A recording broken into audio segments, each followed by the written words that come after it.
Thank you everybody for coming. So we have no remote participants, as far as we know. Meredith is away. We think Mike will be doing this. So we do have a forum, so that's great. First off, the minutes of our June meeting. A chance to look at them. The updates, comments, suggestions.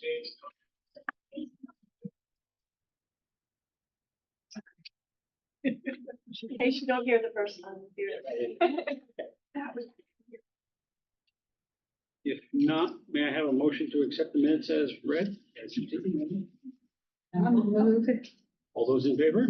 Aye. Opposed? Okay. Announcements. We're back. Nice to see all of our board members mobile again. Thank you. Okay. And public comments. David, anybody online?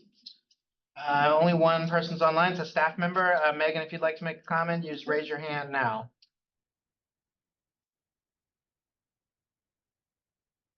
It doesn't look like we have any public comment today, Tony. Great. So we'll move on to continuing education with Meredith Dickens, the JMRL collection here with us today. Collection development, material selection. And if I could just, as by way of introduction, remind the board that Meredith's here by special request because the policy committee is going to be reviewing the material selection policy beginning next month in August. So I thought it was a good idea to give everybody a reminder of kind of the process. So then the question is. Mike is well familiar with it. He also has heard me give this drill before. We'll make sure he's refreshed before we start. All right. Well, thank you for having me to talk a little bit about collection management at JMRL and material selection. And I'm going to zap you when I need you to forward the slides, right? Go ahead. So it's the beginning of the fiscal year. It's a good time to start talking about buying things. But let's say where we are right now.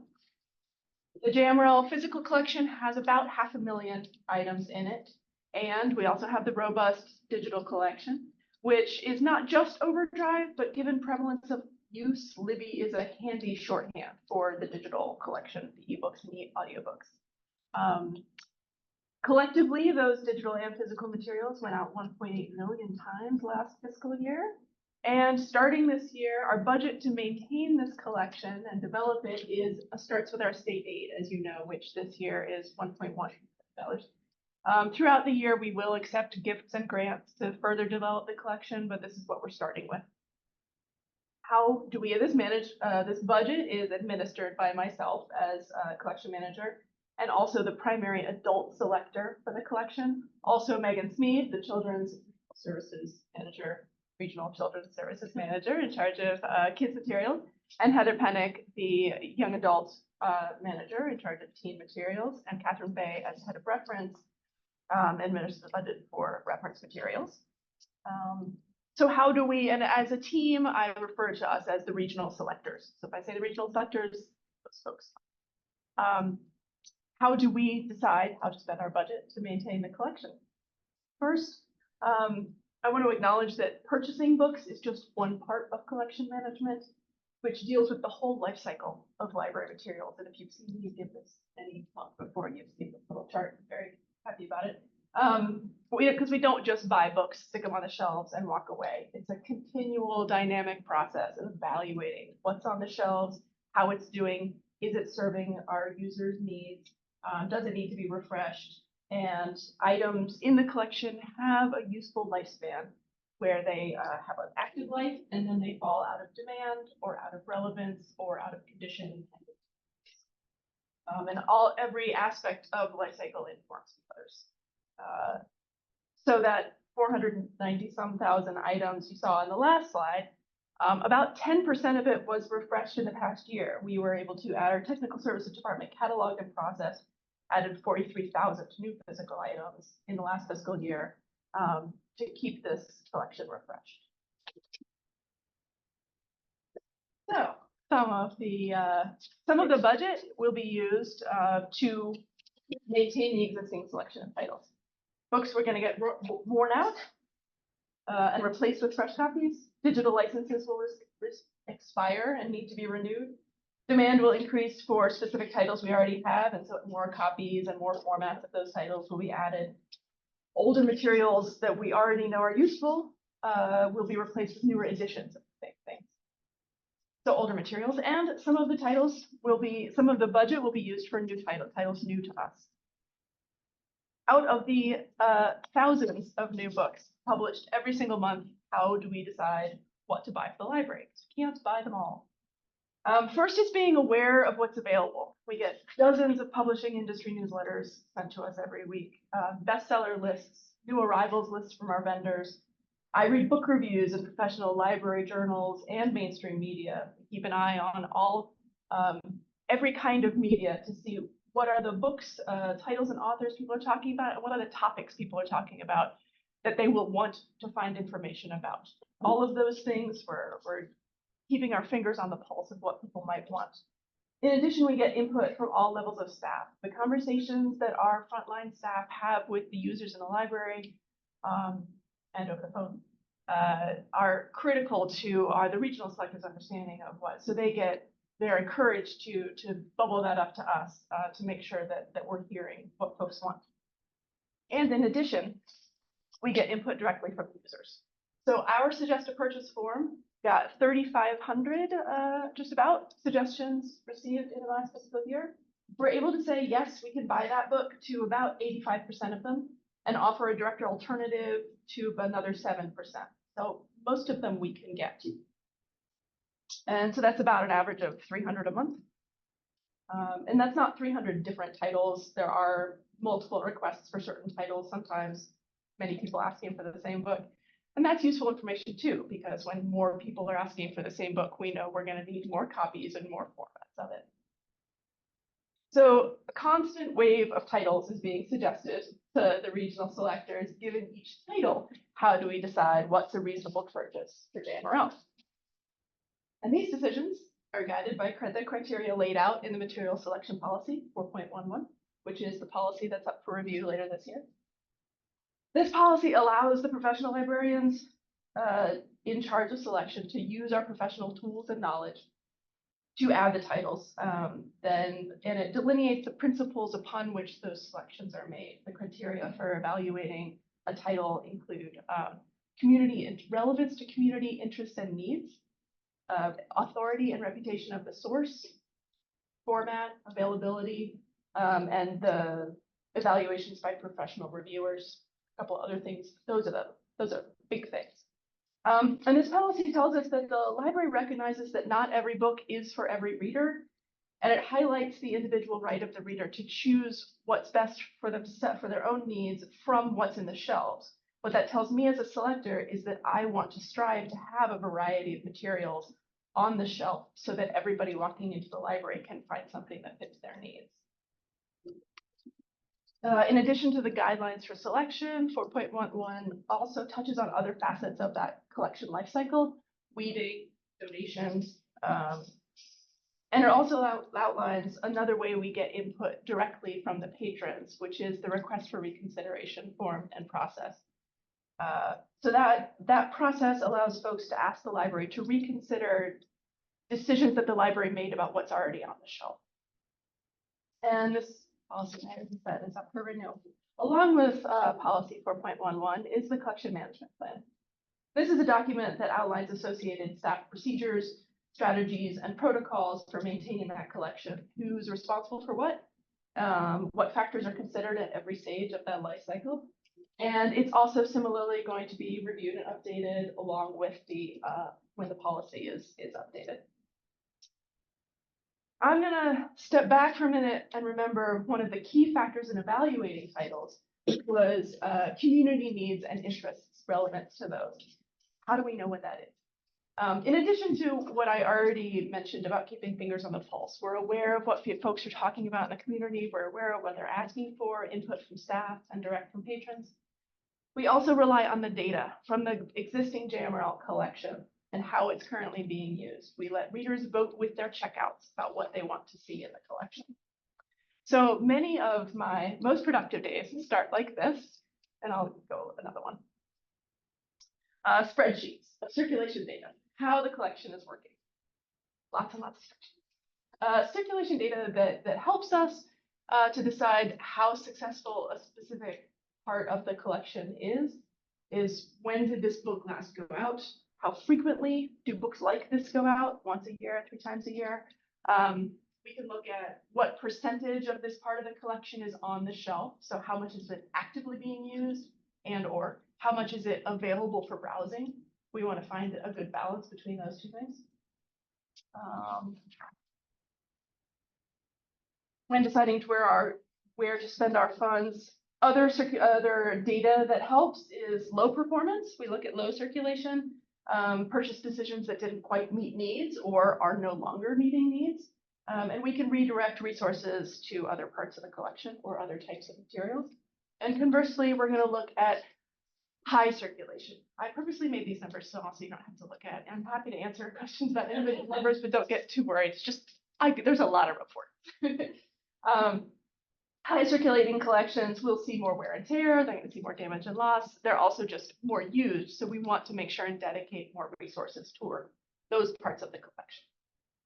Each branch has its own physical reality and layout, and we recognize that. We also recognize that each branch has its own personality in terms of the community that it serves and their needs. So we're always making sure that the branches have their right share of the regional pie. We also each year allocate a certain amount of funds that branch staff can spend themselves on materials to meet local needs that are not addressed by the regions. I think there's another chart. Yeah. Looking at percentages of circulation by area of collection or topic can help us right size the shelves. So adding more books to more used areas of the collection, maybe collections that aren't as well used, get fewer resources going forward. For instance, one good example of that now is audiobooks on CD for adults. The physical CDs, they are being used less now. They are less in demand now. And it's something that libraries everywhere. I was talking to a librarian from Stanton this morning, and she said, "What about your audiobooks on CD?" Like, yep, they're down a little bit. We're not getting rid of them, but they're less in demand. So we're in some places, we're allocating that shelf space and the resources to other formats that people are using more. The audio CDs are a good example and one symptom of the biggest story in collection management in the last 5 to 10 years. That's shifting patterns of use with respect to format. So looking at overall circulation data in the last 10 years, this is the pandemic. Closures and lockdowns led to a barrier to access for the people who were relying on the physical materials. And that, excuse me, led to a pivot in format to digital. And now we're open again. People are checking out physical materials. Our demand lists, we have several books that have lots of holds again in physical. But some of that shift stayed. Some of the folks that found their needs met by the digital materials are sticking with the digital. And that's something that we're taking into account going forward. So who is using the digital collection? One of the things that in previous years, one of the concerns we had is the digital collection only being used by a small core of users? Are we able to reach a broader number of people with the ebooks and the audiobooks? I think that these last couple of years have allayed those concerns. Out of there were 47,000 JMRL accounts that checked out something in the last year. And there were 16,000 JMRL cards that checked out an ebook. So a third of our users are using digital in some way. They might be using both, but they are using digital. And then one of the concerns is that how is that regionally distributed? So if we look at last month's circulation numbers, just as a snapshot, we can see that the proportion of physical circulation by home jurisdiction of the patron mirrors pretty much the proportion of the digital collection. So the digital collection is being used regionally about in the same distribution as the physical collection. This is in the last couple of years, this is an intriguing development in collection management, and it's something that fascinates me. So we're spending more on digital materials now to keep up with this increase in use. The marketplace to license ebooks is not easy. It's not simple, and it requires a lot of staff time and expertise to navigate. But we are seeing that this is a way to meet our users where they are, to offer access 24/7, and we're ready for it. So we're looking at how the usage of the digital materials is either the same or different from the physical materials. And the usage patterns are not quite the same.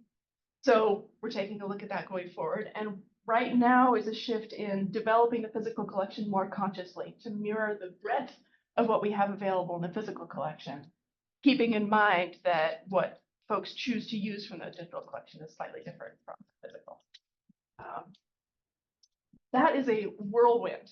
David only gave me 10 minutes. That is a whirlwind of what I'm thinking about and what we are looking for in the next year of collection management. I am happy to answer questions or delve deeper into anything that I touched on. Tony.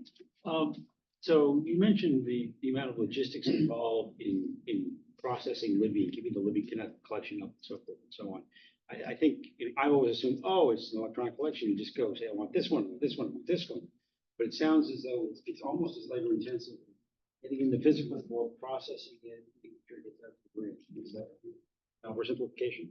I don't think that's an oversimplification. I think it's equally intricate in a different way. Okay. Currently I'm thinking of, and I almost included it in my edit for time, a screenshot of when I submit an order in Overdrive. So when I choose print books, we do have to worry about large print and audiobooks and the different formats. But basically, what we're doing is we're saying the publisher has said, here's a book, it's available in hardback or paperback, and this is the price. Great.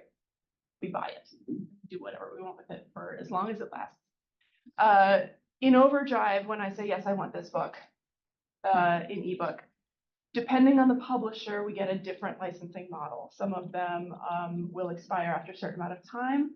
Some of them will expire after a certain number of checkouts. Some of them will expire after either a certain amount of time or a certain number of checkouts, depending on which comes first, like a car warranty or something. Some of them we get forever, just one person at a time. Some of them we can check out, we can license 100 checkouts all at once, but then they're gone. And so keeping track of which title will expire when, deciding whether to renew it, watching where the holds are, it's an intricate process. So is there any movement in the publishing industry to standardize that? Are they all just writing amongst themselves? I mean, not many publishers, right? That is beyond my ken, honestly. It's such a big issue with the publishers' rights for libraries. Some publishers don't license the libraries at all. So that's one of the times in which we have to say no to patient suggestions. We get folks who see an audiobook on Audible or a Kindle ad for a book, and Amazon doesn't license the libraries and ebooks. So, and many of the Amazon publishers don't. And I'm not always clear what's an Amazon publisher until you start looking. So then we have to say, we just can't get it. We can get it in print, but we can't get it in ebook. I don't have an answer to the bigger marketplace. Yeah, I'm just curious. Yeah. Here. Yeah, I'm curious if you are using or are aware of software that can help with parts of this. So for instance, right, with bestsellers being able to automatically, based on data around popularity in general or numbers of checkouts and holds within the system, ordering X number of copies to meet demand. Like it seems like there's certainly elements of this that lend themselves to this analysis without having a person to try to figure that out. Yeah. So there are a couple tools that are either at our disposal or also available that we don't currently have And so our vendors do create lists and can create high demand carts and that sort of thing. So suggest based on your region's purchasing patterns and demand overall in the marketplace, here's what you should think about getting. We have reports, we do run reports on the holds in our system. So I can run a report and say, oh, I've got this number of holds and this number of copies. To maintain our ratio, I want to buy X number of those, we can trigger those. I've developed my spreadsheets with a lot of templates so I can run the reports that are very similar in there are products in the library field, collection management software that you can contract with and get more for maintenance level reports than for purchase predictions. But yeah. Yeah, it's interesting because, I mean, I don't even think an extreme version where this was all automated would be desirable, because then you wouldn't have people in the library who even knew what was in the library, right? And so, but it definitely is interesting to sort of look at where are the places to marry human and technology. Yeah, and certainly the vendors are looking at AI tools, just like everybody in Sure. selling anything. Are looking at those ways to automate certain decisions. There are certain decisions that we've already made that we know based on our data. Certain authors, if they come out with a book, we know we're going to get those books, and we have standing orders that are triggered that way. So not every single purchase decision right now, like some of them are based on data. Yeah, like every Grisham book that comes out, we're getting. Yeah. Yeah. The Cadillac of those we have looked at, these software packages, a lot of libraries use, and we have evaluated it in the past and always decided that the money was better spent in personnel than in software. But as that gets better and we have to make these decisions moving forward, as it gets more and more complex, like if we're gonna have to find the balance of what we can do versus what we need automated help with. Just a general question. When you said at the beginning, our collection is say 1.12 million, right? The state aid, yes. Oh, that's the state aid, but our Yeah. collection is It's like about 400, almost 492,000 500. items. Yeah, yeah. And that 10% of that is renewed or whatever. Yeah. So is our collection growing every year, or do we maintain basically that 500,000? Yeah, well, a couple years ago it grew when Nelson expanded, but our buildings right now, I would say they're at capacity. Yeah. And so that everything we add, we talk to the ranchers about what's leaving so that has space. And that 492,000 did not include digital items. That's just. correct. physical. Yeah, yeah. So in a sense, it is growing because of digital. Yes, Yeah. So yeah. It's just the physical. Our ability to access information or content is growing. Yeah. The physical items are right now limited by our physical space. When we get into a renovation project at the central library, this is gonna be one of the biggest things that gets discussed. I'm sure architects are gonna wanna compact shelf space, for water features and various other things. So we're gonna have to really talk about, how important it The is. shelf space changes, right? Because we're not putting out as many newspapers and magazines. Yeah, the usage changes, and one of the really wonderful things that I've seen in the last year, directly in addition, past renovating libraries, is new staff come in and have fresh eyes about how to use our space. The revamped YA section at the Central Library and also at Gordon Avenue are fantastic examples of how staff can rethink how we're using our existing space based on what they see, how they see the patrons come in and access the materials. So they're always creative solutions, and also that give and take of we have fewer magazines, so what can we put in their place?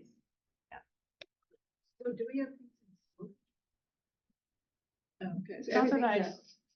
I Everything's can't out. think of anything. Everything's out. There might be, like at any given location, there are carts of books in a back room somewhere, but it's very ephemeral. It's the stuff that got returned today that's It's waiting. not, today. it's not Some- purpose. Yeah, there are a couple tiny collections, like some branches put holiday-related books. Yeah. And they rotate them seasonally, but that is a couple shelves. And some branches have stopped doing that. They just put everything out all the time. Yeah.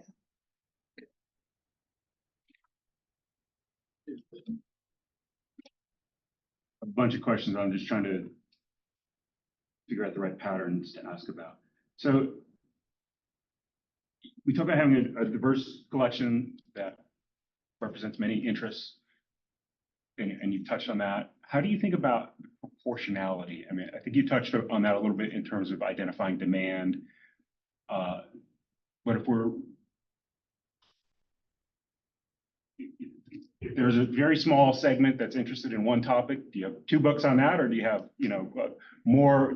Are they overrepresented proportionally to make sure that we cover all the things that might be interested in to that segment? And then for groups that might have a very broad, maybe a bunch of people are interested in thrillers, okay, and that's the popular bestseller list type of thing, and we want to meet that demand, but do we have goals or principles or concepts that you use just when you think about the proportionality of how much do you allocate this limited, let's just talk about the physical space, the limited space to things that are in demand versus making sure we're also hitting these,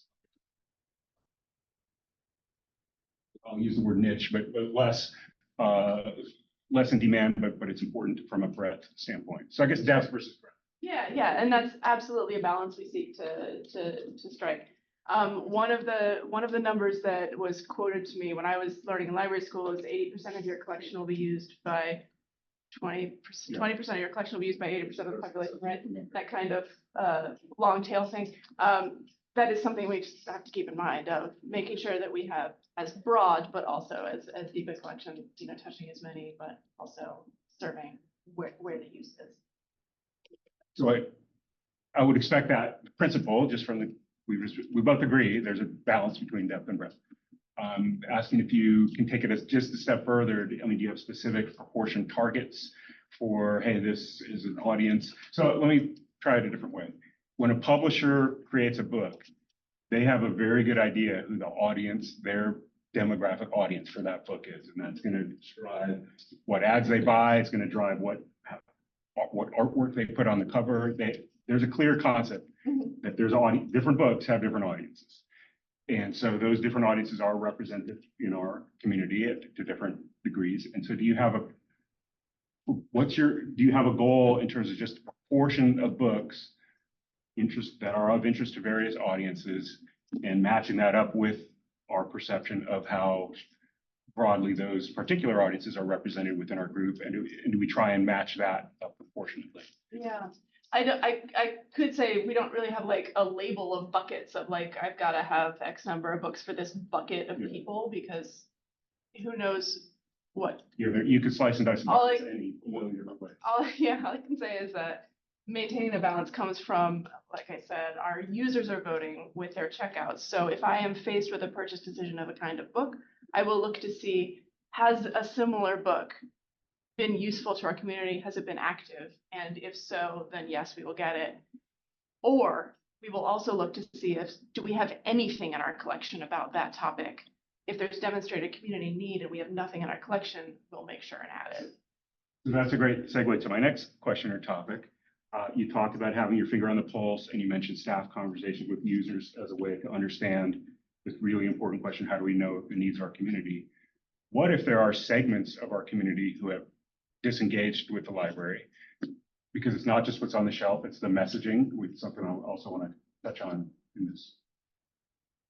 And they say, hey, my perceptions of the library are that it doesn't match my interests and needs and values, and I'm not going to participate.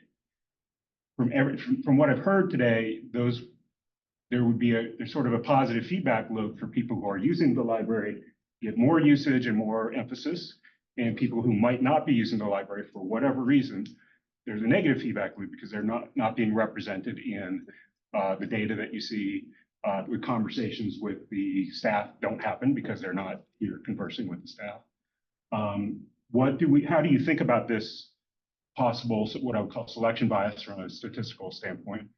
And do we have kind of organization-wide efforts to counteract that. Yeah, I think you'll find that in our discussions about that happened with the strategic plan, is that we're constantly talking about how do we reach the audience we don't already have? And how do we understand what needs they have that we're not reaching?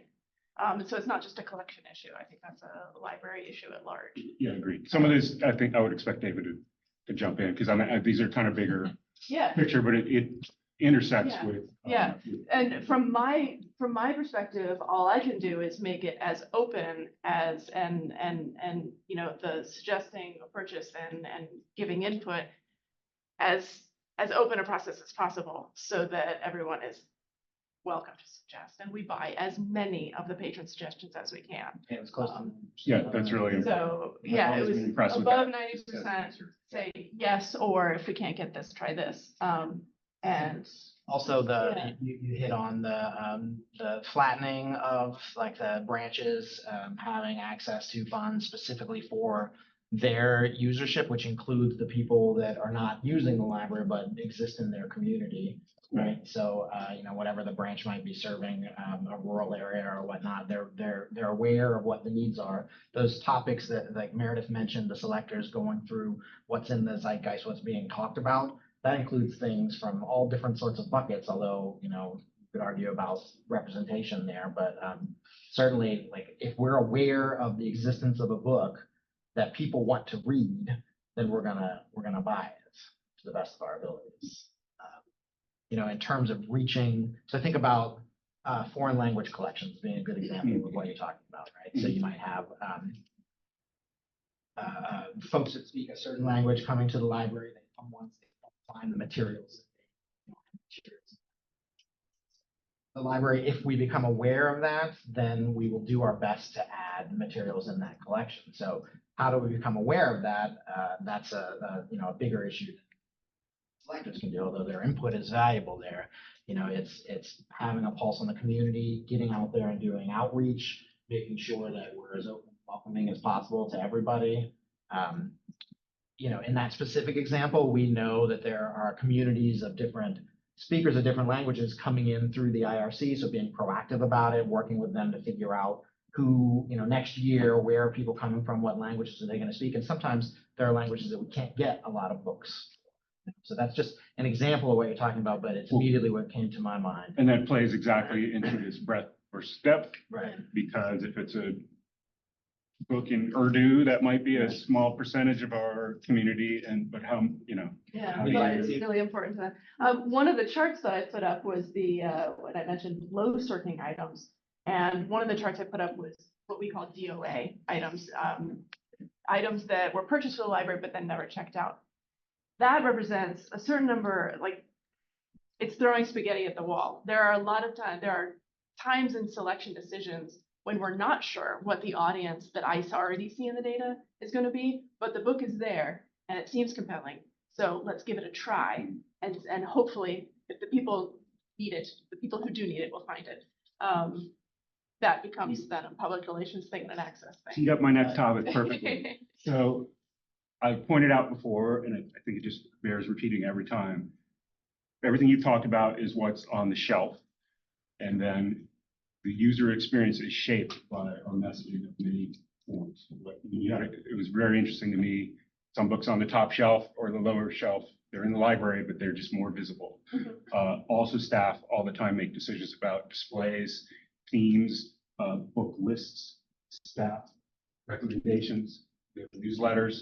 All of those involve choices about messaging. And I would say that tend to surface or amplify some segments of the collection, whatever the topic of the day is, or that list. So to me, that also introduces a positive feedback loop, where if the librarian, after selection has been made, is now amplifying messaging about segments of the collection, now that shows up because there's more visibility, that drives demand or drives awareness, which drives usage. And now we're in a positive feedback loop potentially again about, well, people are checking this out because they heard about it, and they heard about it because we told them about it. And now we're going to get more of that because I think that's a valid point and a thing worth discussing for this board, but it's probably a little outside the scope of the materials. Agreed, and I'm just bringing up a bigger picture. Yeah. So do we have, so one question I have, and I think I know the answer, but maybe you can help me. Do we have any policy guidance that would guide the staff who are making decisions about messaging in terms of some of these same principles, depth versus breadth?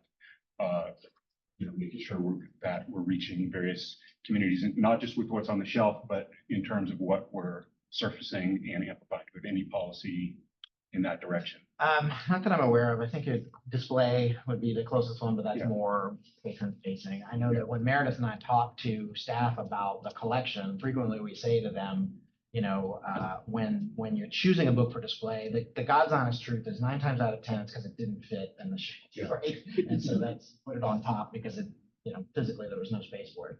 But the message that we send is that that's a choice, as you said, and you just have to be able to be prepared for somebody to ask you, why is that book up there? So don't choose things that you don't know anything about or that you're not familiar with or that isn't in keeping of the theme of whatever it is that the library is working on that month. So if it's Makerspace month, it's Makerspace books. But I'm not aware of anything that's written down for, it's not an employee. That's just been on my mind, as you can tell. So I'm just throwing that out, just trying to get some crowdsourced input if this sounds like a topic of interest to anyone, and you and I can chat about it. I know you like chatting about every library topic. Yeah. But you could have a meeting, Well, it would probably end up in a policy committee. We're saying, Yeah. I guess the broader question is, am I identifying a policy hole here? And I'm thinking of my policy cues.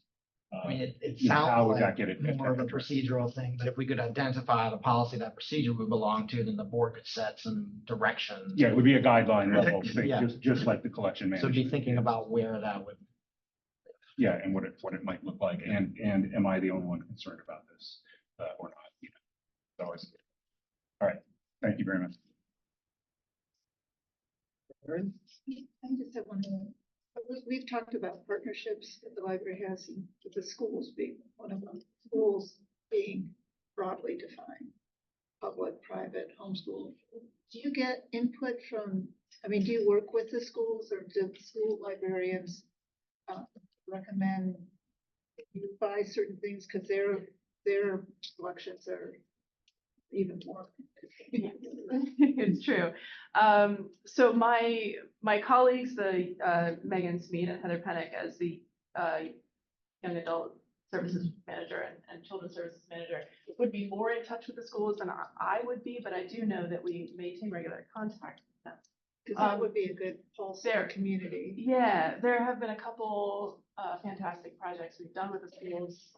The parent resource collection that was started a couple of years ago with Albemarle County. Their special education department had a collection of materials, but it was housed at their administrative building, and none of the families could really access it there. So they worked with us to get those materials available through our collection. They're specially tagged.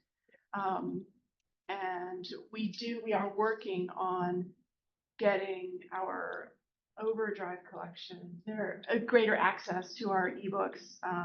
The schools, if they have access to Overdrive, generally they have smaller collections. But they can set up authentication so that all of their students would have easier access the JMRL Kids collection in Overdrive. So we're working with getting that set up with Overdrive.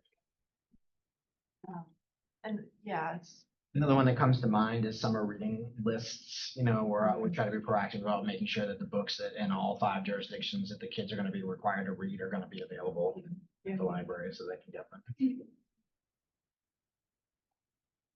One last comment as we move toward the policy committee, looking at this and again, probably mentioned it, but policy committee is looking at this because it's part of our regular 10-year schedule. It's just the year that it's time to do it. We always want that tool to work hand in hand, the policy to work hand in hand with what you need, with the tools that you need. So I'm sure you've looked at this. I'm sure you have it almost memorized. But if you have thoughts about, well, here's an area I'd like addressed or some language that's cumbersome or a tool that you need, we'll probably ask if David agrees for you, be there in these meetings, but in advance, maybe think of what some of those points that you'd like to see or recommend and either bring them to that meeting or submit them through David, and we'll definitely want to discuss that. That's good. You're invited. I'm eager to be part of the process. Thank you very much. Thank you, Meredith. That was excellent information. All right. Next, the Charlottesville Albemarle Community Foundation, the Friends of the Library Family of Endowment Funds. Quick reminder that the board chair and the vice chair, I believe it, as well as the president of the Friends Board and vice chair of the Friends Board and the ex officio member have this meeting once a year where we look at disbursements that have been requested, or proposed for our endowment, and various pieces of the endowment are listed up here to review in the CACF. Disbursement meeting every year, just give us a general idea of where things are. Maybe you want to say anything about that in relation to that, or? No, I think that was a good synopsis. The turnover, the only turnover was in the Friends presidency from last year's. So that is now Wendy Wheaton-Craig, former library board member, took Pearl Hartwell's seat. So she attended that meeting. And I would add that based on conversations that this board had in the spring, this was the first year in which JMRL sought input from managers while they're doing their normal budget requests for ideas that are special projects. So a few of those did make it into the requests here. And we can go through them as is. The Same Page project, the endowment has supported for many years now, from when it was the big read till now. So that's money to bring an author in and to buy books basically for a community read next year. The scholarship programs, two of them. There's the joint NAACP scholarship for youth interested in future as a librarian to come work at a library for the summer, and then JMRL's own internal MLS scholarships, and that one's driven by how many applications we got. So that's the cost of one application. That's what the endowment will pay for one year for a staff member to get a master's degree. The Friends Family of Funds continues to support funding for out-of-area fees for the Scottsville Library patrons. So those are patrons that have a mailing address that is town of Scottsville. So it says Scottsville in their address, but they live in Fluvanna County. They are paying for access for those folks there. The Nelson Memorial Library Fund continues to be the most active fund. It was the highest gainer in fundraising last year, still coming off the tail of the work that Grow Nelson did for the new building. So the past few years, we have allotted monies there for the branch manager to use to support their collection, and also branch improvements like the music garden that went in last year was paid for by this. The new fence that went between the library and Foster Fuel was paid for by this. So it's a slightly smaller amount this year. We're starting to draw down that. It was a $500,000 goal, reached the goal. Now there's under $100,000 there because the outreach material, the makerspace, the opening day collection, and the kiosk in Nellie's Ford took up a bunch of that funding. $10,000 for that. Culinary cart for the Central Library's young adult collection. So this is like a little not so mobile, but a test kitchen of sorts for food-based programming. The advisory committee's only question about that was, would we have any issues with code, with either fire code, health code, or building code? So we're good on 2 out of the 3 of those. We're still talking to the health department. They don't quite know what box to put this in. So as this is assuming that the health department says this is okay and it's for educational purposes, we're not cooking full-scale meals at the library. Another privacy pod for the Scottsville Library. Continuing replacing all of the children's computer learning stations. This started last year, about half of them last year, half this year. Modular conference room space at the Louisa County Library would basically be back in a corner, be carving it out and putting in new walls for a new conference room there that would fit 4 to 5 people. sunshades for all the Holtz pickup lockers. So we're having, hearing from patrons, they're having difficulties reading the screens. So getting those covered, and also they're taking some sun damage. And then finally adding a second Holtz pickup locker at Gordon Avenue because their capacity is such that they're full there. So those were the requests that came in that the advisory committee is. Total Seems like cost that's there. a design flaw with the pickup, with the lockers. Not if they're trying to sell you a sunshade. That's what I mean. The second page was just saying, that the majority of those came from the kind of regional bigger funds. And the only branch fund that got dipped into is the Nelson Memorial one. But again, that was money fundraised specifically for that branch. I just have a question. Sure. Are we voting on these dollar amounts? Is that what- No, the board will be voting on, and you don't have to vote today, you can vote next month if you'd like, on whether or not to accept this grant that is in this amount of $114,100. Because you remember that we have that. The experiments we have to say, yes. we can give it. To accept it and expend it. The only question I have is these scholarship funds, they've been the same for years. The staff one went up last year. It went from 1,500 to 3,500 last year. It still seem really low to me. Is that an issue? Just to get a master's for that. Yeah, It's not it's a- up to 4 years that you can get it. So the total value of it is $3,500. So it's $14,000 for staff over that time. So I think that we can bring that feedback back to the advisory committee, and I'm sure they would be interested. Last year it went from 1,500. I had a staff member apply who said, hey, this hasn't gone up in 10 plus years. Right. They more than doubled it last year. So I think they would be interested in that and open to it. It's just, we have money. It just seems like that would be a good boost. Maybe increase the distribution. For several years, I know we had very little interest in the NAACP scholarship. That's finally picked up and now have multiple applicants for that. Something we could address too. Yeah, I think that it's an internship and a scholarship. So half of that is a scholarship and half of that is hours worked. Currently, this year's winner is at the Louisa County Library. So, thank you, Ann. That's good feedback. The comments? CACS? So to me, the absolute numbers are good, but I'd like to think about it in percentages because I like to understand what overall goal is that we make the best use of these funds, whatever that means. My understanding, and I'm repeating some conversation that David and I had by email, is that the advisory committee targets a 4.5% of the fund expended each year, and that kind of maintains it on sort of a endowment basis. In 24, if you can jump in and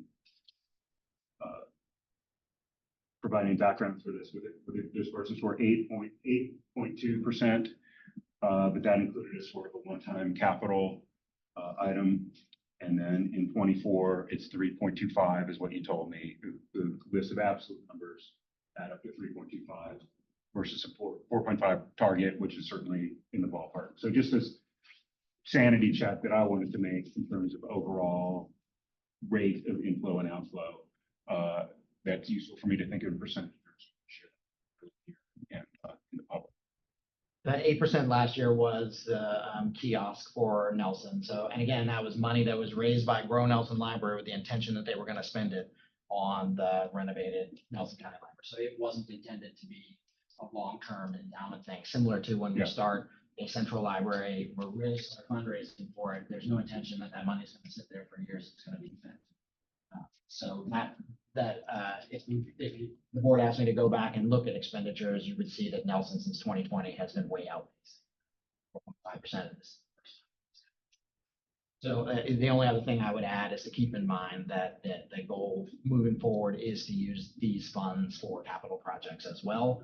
So, while it's an endowment to support library services, to kind of incubate these innovative theories, and services, we also want to be able to support capital expenditures. And like the advisory committee talked a bit about the need for a second bookmobile at some point. And the Friends have paid for the last two bookmobiles straight out of their savings, basically.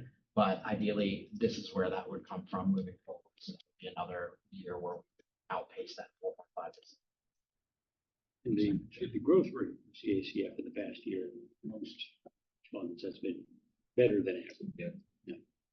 Well, and that's reflected in going forward in the absolute value of the 4.5% is going to be a bigger number. The other, My takeaway was is we're in the ballpark. yeah, the other thing, representing each other. Mike, that got discussed by the advisory committee was the concept that this board kind of talked about as we think about, this board thinks about fines and fees and how to replace equipment fund money if there are no fines and fees. That concept got introduced to the advisory committee, and that would be maybe something that could be tied to a percentage. You know, that would be one way to do that moving forward. Say, okay, well, the CACF is recommending 4.5%. Like, once the projects are taken care of, what's the difference between what the advisory committee is looking at and 4.5%? And could that be used to supplement the equipment budget moving? This all looks good to me. One thing that I feel like is worth raising is that in making these sort of capital expenses, it's important to have them aligned with staffing. So the specific example that's in my mind at the moment is my understanding is that the makerspace in Nelson is not really active because there's not the staffing to support it. And so we do need to be careful that we don't like buy stuff that we're not ready to use. And I mean, I don't know if there's any more. Well, I think that's more because we've had staff turnover. The manager left, so she retired, so we promoted from within there. So they have been understaffed for all capacities since that happened this spring. Yeah. So that's one of the things that's kind of on hold while they hire and get back up to speed. They've got a new person starting next week. Yes. Yeah. We're anticipating that being back Yeah. up. But it's a specific thing that I just think there's a generalizable, it's possible, I mean, as you mentioned, there's a lot of money there. It's possible to spend money that isn't going to be used well because we don't have the right staffing configuration. And to that point, this money cannot be used for operational, for salaried costs. We couldn't use it to hire somebody. But it's, help me understand, there is a process where the individuals request money so that we don't lose, we don't have stuff over here that we're not using. Yes. Staff does that, right? Our normal operational budget requests, which will start coming in September, and then the personnel committee will start looking at them. Yeah, we're also looking at, it's funny, Tony and I were talking about Nelson the other day about ways to provide more support there too. So keep a bug in your ear for that. I might have some schemes. Okay, on to the business we have. So Tony, before we leave that one, so it'll be an agenda item for next month to vote on this. Great. We had three policies that we had the first reading of, last month. Same three policies back again.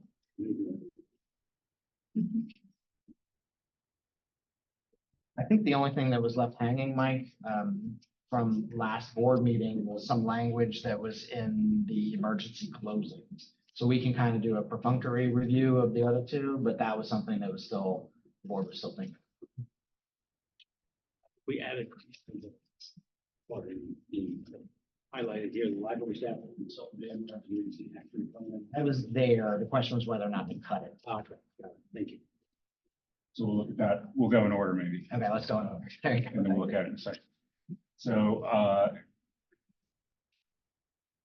don't, as we're saying, I don't think we'll do another Read through. tour. We kind of introduced the changes and their motivations last month, and everyone's had a chance to look at these. So I guess I maybe just open for questions or any other discussion one by one. If not, can I have a motion to? Well, let's put each one on the screen at least. So we get this one. That's the first one. Yeah. Yeah, split the original one. Oh, you want to go one by one? Yeah, I was gonna take a motion on each one. Yeah, great.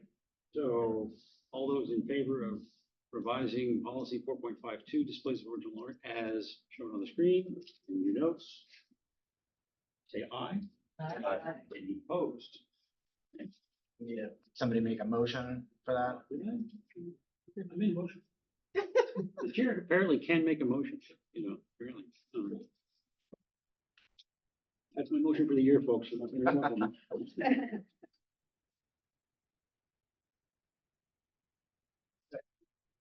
Good discussion about this, I think, last time. I just have one wordsmithing on this one. If I wasn't really listening. In our list, in order to support these educational endeavors, JMRL offers the following services. Sorry. And blah, blah, blah. But then I just think it all reads well, except for the request may be made. It might be better just to make it consistent. That bookmobile Take out the, visits take out the request may be made for. Or just, or Take out bookmobile maybe. visits to special school events upon written request and as availability. Just maybe requested as availability allows. Yeah, bookmobile visits to special school events upon written request and as availability requires. I would say written request, right? Don't you want written requests? Upon written request. Probably, they're usually email, but I wouldn't want to, I mean, That would still be written. it's written, but I wouldn't want to cut anything out where seems like maybe that could be a barrier to access at some point for somebody. So I think it's fine. But it's not maybe requested as availability allows. Right. It might come. I think Ann was saying that's why she's saying on request instead of maybe requested. So now you're providing the visits on request. and as availability. Yeah. On request and as.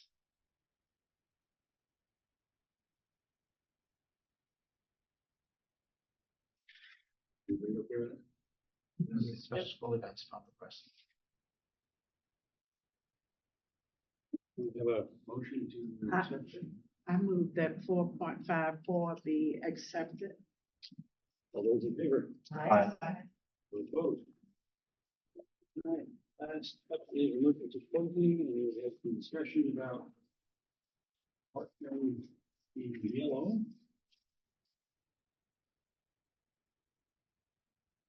Just so I went back and watched the last board meeting just so I could refresh my own memory here on this. And there was a discussion about whether or not to include this because this is more of a procedural. Here's what staff should do, not here's what the board is telling staff to do, or here's what the public should do. And someone asked me to make a note that we would want to discuss this next month. So that's yellow is me reminding myself to remind you all that you want. What's in yellow is currently in. That was proposed by the policy committee. It was not in the original. The original is the black text. The red is the policy conditions.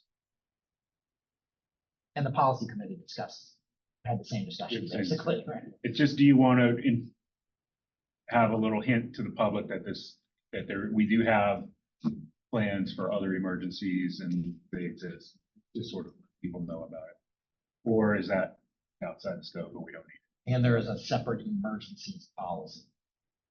This is about closing the libraries. There's a Right. separate one that definitely Yours with says. emergency.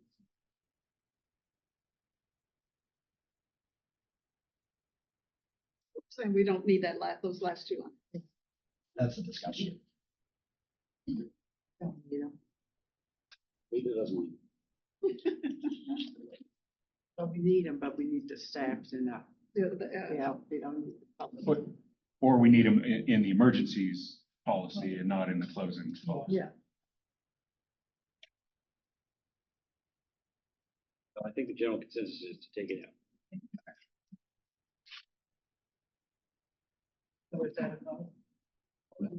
I need a motion. I already gave my motion for the year, so. I'm good. Okay, I move that, section 5.3 be accepted.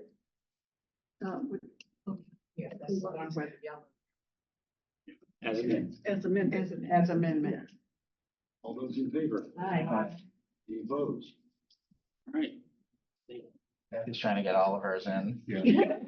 All the motions. Thank you, policy committee, again.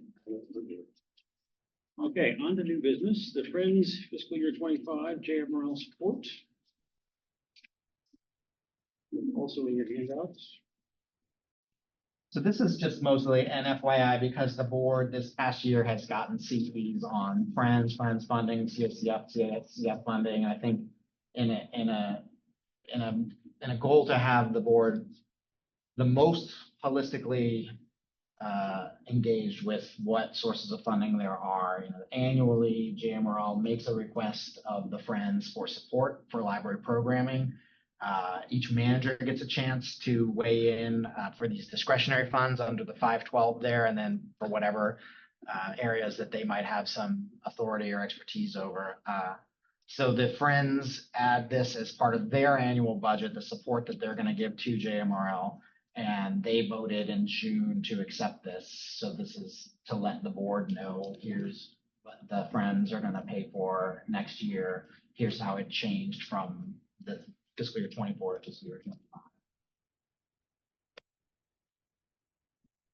Well, did or an increase, Yeah, it's a total 10% except for parking. increase.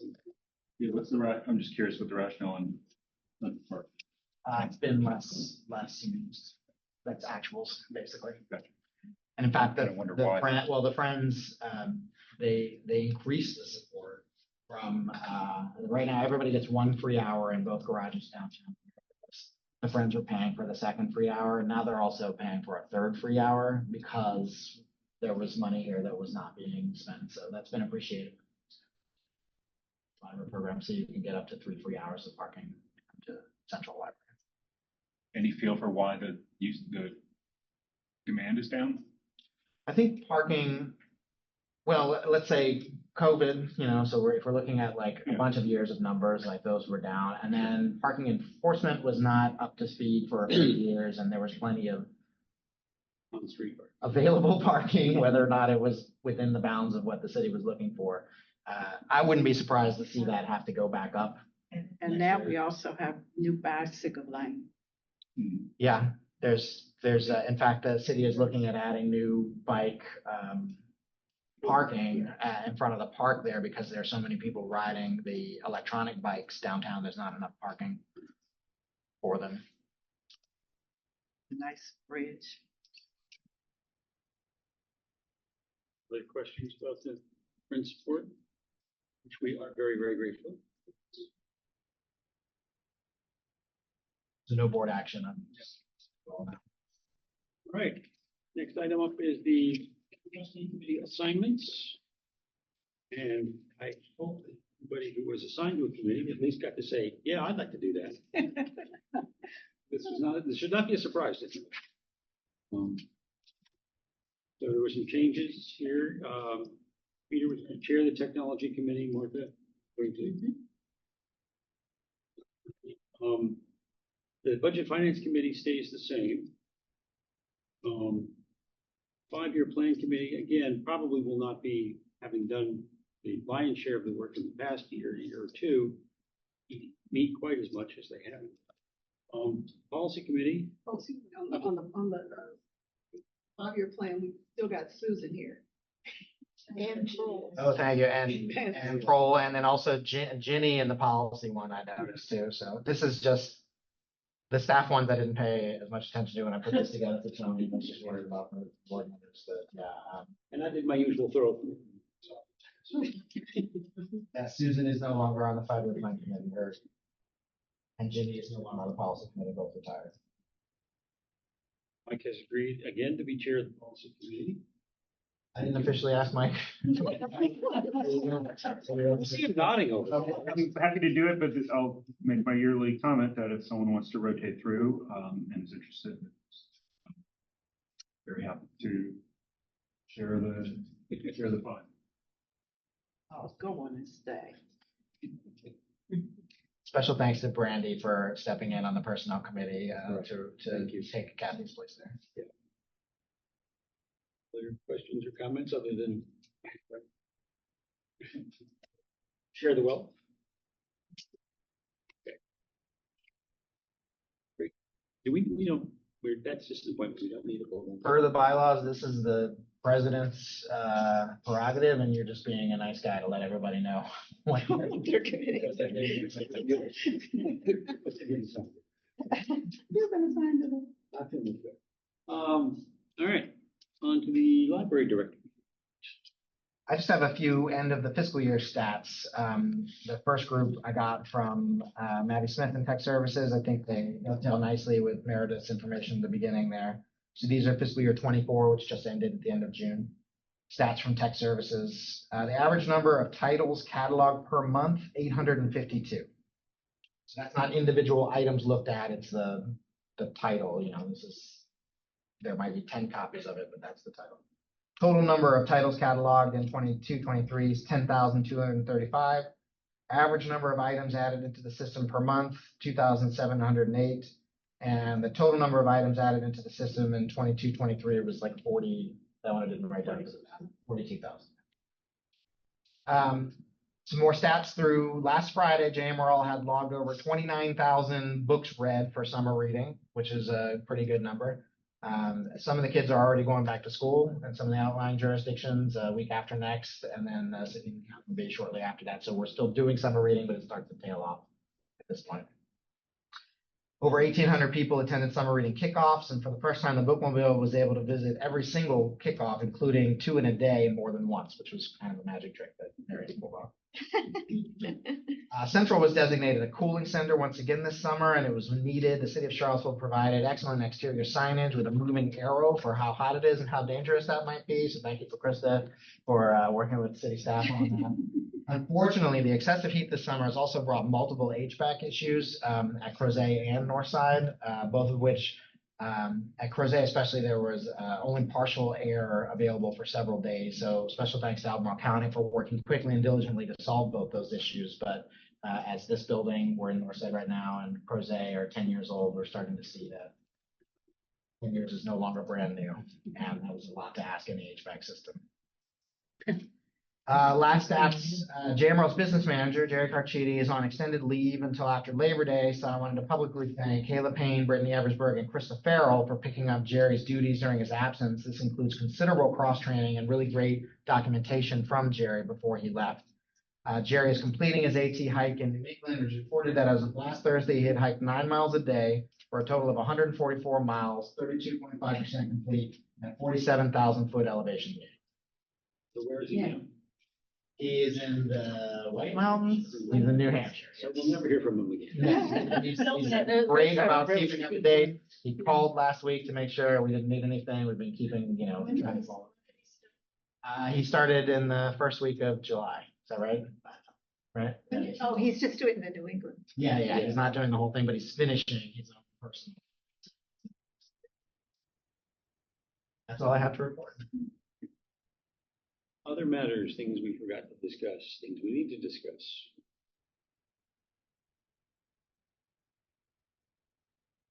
Right, future agenda items. We'll have presentation next month from, we already talked about this, and I forgot. I was hoping that similar to what Meredith did today for the material selection policy, the bookmobile policy is also up for review. So pending working out some scheduling with Marion Ruiz-Villeman, who is the bookmobile and outreach services manager, I would like to have Marion come and give a continuing ed of all bookmobile services and then offer a tour of at least the bookmobile offices and hopefully the bookmobile itself downstairs afterwards. So that's pending availability. The policy committee and the board inform that policy. Vote on the CCF advisory items.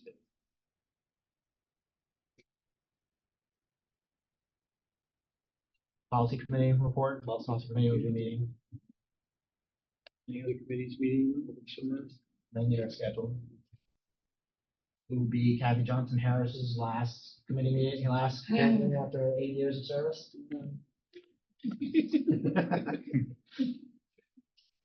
You're going on the pen. That's great. It's so fun.